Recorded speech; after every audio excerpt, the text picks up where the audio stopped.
Good evening, everybody. David McCoy, Ochimo Properties, Real Estate Matters. We've been doing a series on frequently asked questions on commercial real estate, and we are continuing that. The last few videos that I've been doing, I've been concentrating more on landlord questions, and so today we're going to continue that. But I guess today may be a little more landlord or seller questions. Just about any time I'm listing property and when I'm talking with the owners, one of the things that comes up is how long do you think it will take for this to lease or sale? And I would say that most of the time when you ask that question, in general, when you talk to a commercial real estate broker, almost every single person I talk to will say 6 months. And it's like pretty much everybody believes that it would take 6 months. But I would say that that is really not a good answer. I'm not saying that people are lying. They're just kind of saying, well, I don't know. It seems like usually on average it takes about 6 months, but there's really a better answer than that. And the answer, like so many of the other questions I've talked to, are it depends. So as luck would have it, this last year, I had a gentleman. They were kind of in a bad spot. They they were leasing office space, and things had changed in their company, and they were shutting down some of their offices, kind of here and there. They have offices in more than one city, but they had just signed a new lease, and so they had a pretty good sized office here in the Louisville market, in the downtown area. And so they were having their people, they didn't lay everybody off, but they didn't have many people left in the Louisville office. And the people who were left, they eventually just had them start working from home. And so they had this office space that they were not going to use, and they had just signed a lease on it. It was going to last at least another 3 years. So they were in a hurry to try to lease the space, and they talked to me, and they more or less said, can we get this leased in a couple of weeks? And I said no. and they're like, well, we need it leased right away. And I'm like, I understand that, but that's not realistic. It's not realistic for a number of reasons. One reason is that just the startup. When you're starting up, a commercial lease or commercial listing for lease or sale is different than a residential listing. It oftentimes, with residential, you often have pre-made signs, and they're all the same, and you just basically get a sign, stick it in the yard, and you can have it up, you can have it signed and up within 24 hours. In fact, frequently a residential agent will take a listing contract with them for a listing appointment and ask that contract be signed at the listing appointment. I won't say that never happens, but that doesn't happen a lot with commercial. And one of the reasons is that the listing agreements are not really quite as cookie cutter, I'm going to call it, as the residential agreements. So it's, there's standard agreements. Each company may have their own, but there are a few things to discuss about what the owner wants. It's not just a matter of let's set a price and a commission rate and you're good to go. You have other things to consider. And so you have to kind of talk about that. So generally, the practice is that I'll go and I'll talk with them. I'd like to meet people in person if I can first before I list your property. and we have a discussion, and then if everything goes forward from there, then we put together a listing agreement, and I usually email it to them for them to review, and if they're fine, they sign it and email it back. So instead of it being, something that happens immediately, it's something that might take a few days, going back and forth through some email until everybody's happy with it. The second thing is that getting a commercial listing set up is also a little different than a residential listing. For the residential listings, in general, they basically put it on the local MLS. The MLS then feeds some other listing services, but you get it up on the MLS and you throw a sign in the yard, and you're done. My residential friends would probably fuss at me for that. They would probably say I'm greatly oversimplifying it, and to some extent I am. So apologies to them. I'm not knocking them by any way, but I guess the point here is that it's a little bit simpler process. For a commercial listing, we also have a listing service. It's a little bit different, but we need a lot more information, different information than you might need for a residential listing, and sometimes it takes a little while to collect all of that. It may take a few days to get it all together. Then you have like signage issues. As I said, with the residential, you have a pre-done sign. They're all basically the same size. You stick it in the yard and you're good. With commercial, sometimes we use yard signs, but not that often. Think about something that might be in an office building. If we have the entire office building, then we might have a banner or a sign on the front of the building, but sometimes we have to, or many times we have to print a custom sign for that listing, and so there is no putting it up right away because we have to wait on it to get printed. And since it's not just a yard sign that you punch in the ground, if it's going to be on the building or if it's going to be something, sometimes that needs a professional installation, which means that the sign company has to put it on their schedule. And so I won't belabor that any further, but suffice it to say, it might take, it's not unusual for it to take a couple of weeks before you can get signage up on the property. So many times just getting it set up is going to take several weeks. It may take 2 or 3 weeks just to get signage up and get it listed and get all the information on there. That's not to say you can't do anything at all when you first get it listed, because you can. You can send out emails and try to make people aware of it, but kind of getting the basics up there, it may take a little bit of work to get that all together. So that's the setup. But the other thing is that the supply and demand is different for commercial properties than it is for residential properties. It's not at all uncommon for a residential property to go on the market and the phones start ringing and they might have, a dozen showings, or they might have, 20 showings. I mean, it's very possible. It's, and very often they've had a number of showings by the end of a week. Well, commercial properties don't get that kind of activity. I won't say that it never happens, but it's much more rare. And it's not that there's not demand, there is, but the properties are a little more unique. And I know residential properties are also unique, but kind of thinking about the basics, with a residential property, someone who's searching might look for 3-bedroom, 2-bath houses of a certain square feet in a certain price range, and they might get, a whole bunch of those that kind of fit that criteria. With commercial, it can be very different from that. It can be, the size of the office, the location of the office. It can be, like if it's industrial, it might be the size of the warehouse. Is there any office, the location?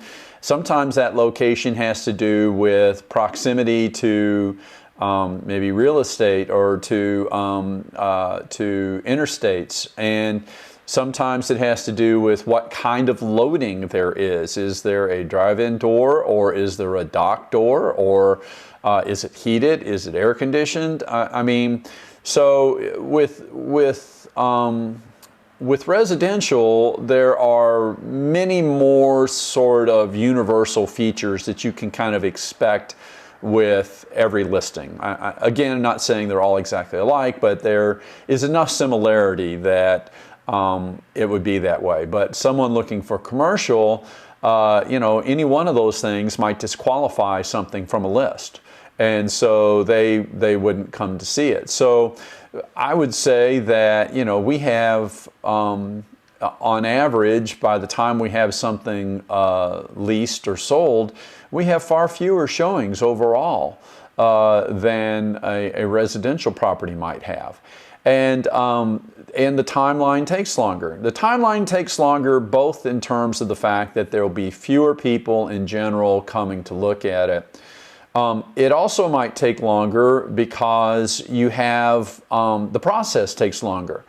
If you're leasing it and you find someone right away that wants to lease it, I usually find that once someone has a lease, it normally takes 4 to 6 weeks to negotiate that lease to where everybody's happy with it. So you have that timeline. If it's for sale and someone buys it, there can be a number of inspections. With a residential property, you have a residential inspector come, and they usually are available, within a couple of days if you need them, and they can get over there and they spend, an hour to three or 4 hours, and they can get it done, all of the inspection. With a commercial inspection, it might take much longer than that. You might need to have multiple inspectors come out there and take a look at it, or you might need to do something with the zoning or rezoning. And so those things can take time. If you buy property that requires a rezoning, depending upon where you are, if you're in, say, Jefferson County, Louisville, Kentucky, that could take 12 to 18 months to get that rezoned. In some other counties, say Bullitt County, it could take 60 days. But if that happens, you could have something under contract for quite a while before you actually close. So the transactions also take longer. But so those are some reasons, but there's some other things as well. When someone asks me how long is it going to take, I like to go back and look to see how many things similar to that have sold, usually over the last 6 months or a year, versus how many things seem to be on the market similar to that right now. Residential guys do this all the time, but you'll find that commercial guys do not. And one of the reasons, I think, is because the properties are they're distinct, and so it's a little bit harder to kind of pull that information together than it is for the residential. But for example, that gentleman I mentioned who asked me to help him with the sublease, I did ultimately list it for a while, and we had an agreement. He was under immense pressure from his board, and we knew that going in. And I told him it was a long shot, but we would give it a try. And so we did. We had it listed about 2 or 3 months. And then he asked if he could end the contract because he needed to deal with his board. And so we did. But we went back and I told him, I said, here's some information for your board. So we went back and we looked at the past year in the downtown market. This particular space was downtown. And we looked at the number of leases that had been reported during that period of time. And these are figures, they are not perfect figures, but they're good. They can give you a good indication. And in that period of time, we found that over the previous 12 months, that 25 leases similar to that had been signed downtown. When I say similar, that's really not a correct word. 25 office leases in that area. And so then when we looked at that a little bit further, 22 of those office spaces had parking. And our spot did not. Then we also went through and we looked at the number that were in that size range. And when we went through that, in the period of time that we had his property listed during that 3-month period, there were only 2 leases that would have been in the right size to even have worked for them, because the others were either too large, much too large to fit there, or they were much too small. So during that 3-month period, there was really only 2 leases that would even have possibly worked. And then out of that, one of those, they did. Actually, we got both of those people to come take a look. And the ones that came, they came and they liked it, but they ultimately decided, one, that they had to be on the first floor, and we weren't on the first floor. And they also had to have on-site parking, and we didn't have that. So there was no way that we were going to get it. We didn't lose out because of our price. We didn't lose out because of the place wasn't nice enough. Those 2 things were things we could not change. So the important thing about that is, the important thing about that is just to know. So when you lease space, when someone is going to lease or sell space, that is one thing that we can do. We can go back and we can get an estimate. This number of leases happened over this period of time, and this is the amount on the market now. And we can get a rough idea of how long it would take to get rid of all that inventory. But we have to also know these factors. The factor about parking is so critical.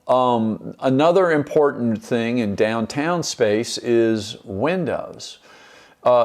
There is all this space downtown that basically has no windows and no parking, and that stuff basically never rents. I'm not saying it can't rent, but you have to be able to address those things. You have to be able, in one way or another, that needs to be upfront, and you need to let people know that, and you also need to let them know how you're going to adjust for that. So that's one of the things that makes it important. And so then when you think of that, then you can get a rough idea, but price is going to be important. I've told people before, I had a lady a number of years ago, and she had some land for sale, and it wasn't bad land, but it had some issues that needed to be addressed. And she's like, well, this is super nice land. It really needs to be a high price. We need to do this. And so I did the math for her, and I'm like, right now, here's the amount of land that's available right now. Here's the amount of land that has sold in the last year. And when you did that calculation, the amount of land, there was more than an 11-year inventory. It was 11 or 12 years it would take to sell all the land that we currently had on the market at the current rate that land was selling. And so they're like, well, but it's really super nice land. And I'm like, so, do you have 11 years to sell this land? I mean, do you want to wait 11 years? Because if you price this at the top of the market, that's what's going to happen. Now, that doesn't mean that I'm going to say that you always have to go to the bottom of the market. But you have to be aware of what the market is like and what those circumstances are like. I had a person a few years ago who talked to me about his land. And he has very nice land. It was extraordinarily nice land, but he was furious with me by the time we finished talking, because he wanted, twice the market rate for that land. And there had been 2 very similar tracts to his that have sold in the last year, and he wanted twice what they went for. And I told him, I'm like, you know, at that point, it was about a 10-year inventory of land, and I said, you know, if you price it like that, it's just going to sit. I mean, do you want to wait 10 years? And he said, well, I don't care if I wait 10 years. But I did care. I did care. I'm like, I do care. I don't want to wait 10 years. If you are not willing, if you don't want to sell the land, I mean, if you want to sell it in 10 years, then talk to me in 10 years and let's list it. If you want to sell it now, then we need to be in the market rate that we have right now.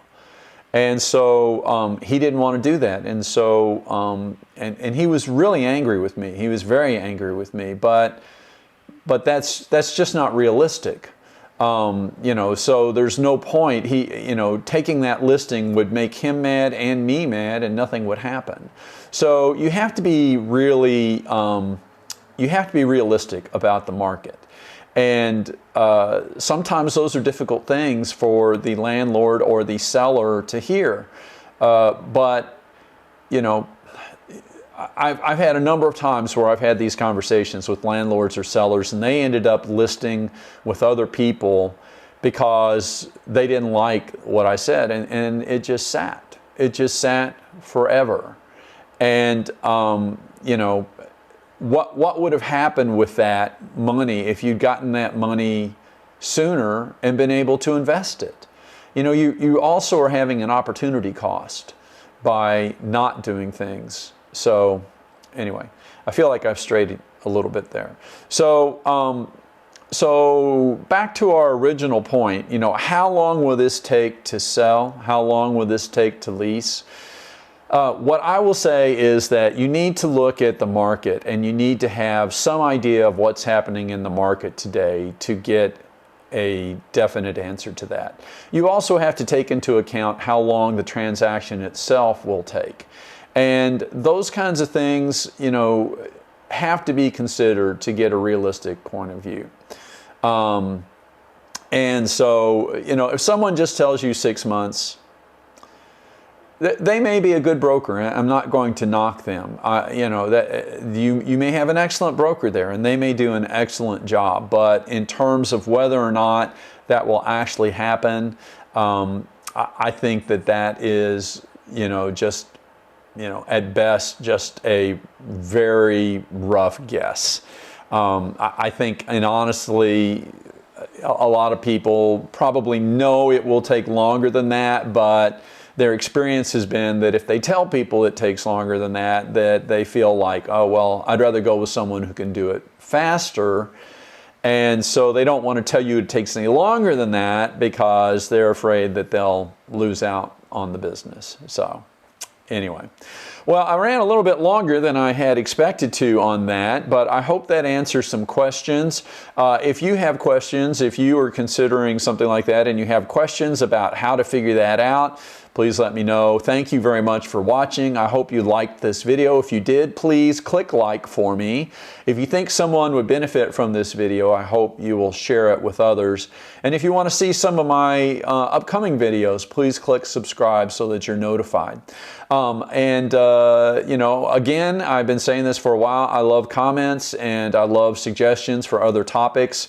I'm going to be continuing these for a while. I'm going to be continuing the landlord focus here for a little while. Probably, I think after that, I'm probably going to do some international stuff. And I also have some stuff I want to do about market, the market condition.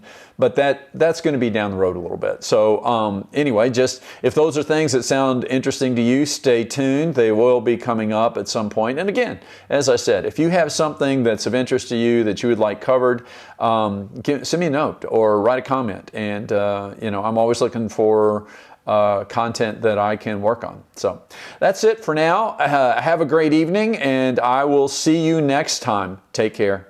Bye.